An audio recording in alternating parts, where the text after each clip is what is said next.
নাহৰো দিব তাইছে এইকাৰণে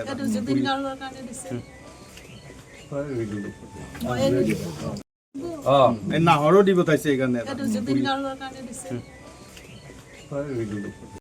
প্ৰতি বছৰে আমাৰ ভাৰতীয় জনতা যুৱ মৰ্চাই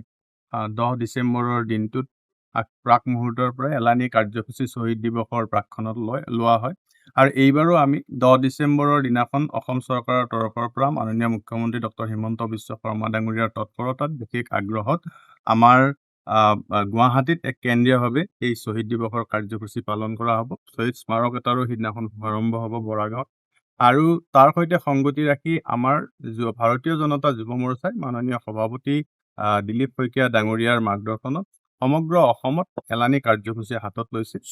শ্বহীদ পৰিয়ালসকলক শ্ৰদ্ধা জনোৱাৰ উদ্দেশ্যে তেওঁলোকৰ ঘৰে ঘৰে গৈ শ্ৰদ্ধা নিবেদন কৰাৰ উদ্দেশ্যে শ্বহীদ প্ৰণামো তোমাক শীৰ্ষক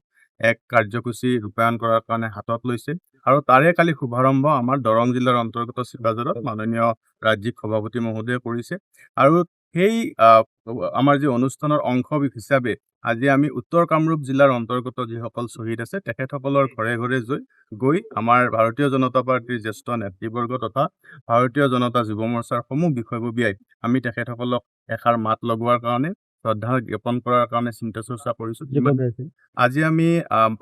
এই অঞ্চলৰ বিশেষকৈ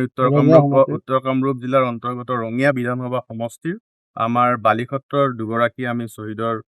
বাসভৱনত গৈ তেখেতসকলক শ্ৰদ্ধাঞ্জলি জ্ঞাপন কৰিছোঁ আৰু এতিয়া আমি সৰামুৰি অঞ্চলৰ এই পৰিয়ালটোৰ ওচৰত আমি বাবুল মজুমদাৰ ডাঙৰীয়াৰ পৰিয়ালত উপস্থিত হৈ তেখেতৰ মাতৃক আমি এই শ্ৰদ্ধা জ্ঞাপন কৰিছোঁ। সেই সময়ৰ পৰা তেখেতৰ উমি থকা যি জুইকুৰা দুখৰ যি বেদনা, সেই বেদনাৰ কিছু হাত পেলোৱাৰ উদ্দেশ্যে তেখেতসকলৰ সেই বেদনাৰ সমভাগী হোৱাৰ উদ্দেশ্যে আমি সকলো কাৰ্যকৰ্তা ইয়াত উপস্থিত হৈছোঁ, তেখেতৰ সৈতে মত বিনিময় কৰিছোঁ, আমি তেখেতক সম্বৰ্ধনা জ্ঞাপন কৰিছোঁ আৰু মাননীয় মুখ্যমন্ত্ৰী মহোদয়ৰ তৰফৰ পৰাও তেখেতক সমবেদনা জ্ঞাপন কৰিছোঁ। তেখেতৰ সৈতে কেৱল মাত্ৰ যে 10 ডিচেম্বৰৰ আগমুহূৰ্তত বা 10 ডিচেম্বৰৰ দিনাখনেই আমি কাৰ্যকৰ্তাসকল থাকিব লাগে এইটো নহয়, এইটো এটা আমি প্ৰক্ৰিয়া আৰম্ভ কৰিছোঁ বা আমাৰ পূৰ্বৰ পৰা চলি আছে যে সেই পৰিয়ালৰ লগত সুখে দুখে যাতে আমাৰ কাৰ্যকৰ্তাসকল থাকে আৰু এটা নিয়ম মাফিক যিটো আমাৰ 10 ডিচেম্বৰত যিহেতু আমাৰ অসমৰ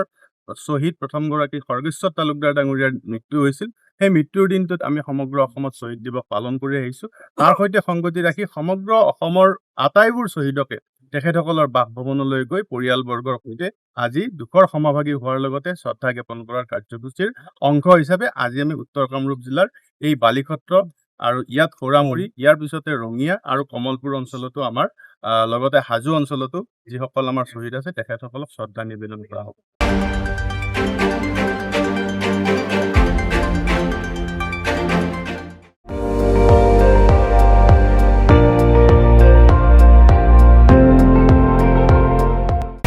আপুনি চাই আছে ND24, সৰ্বশ্ৰেষ্ঠ নহয় সৰ্বোত্তমৰ দৌৰত।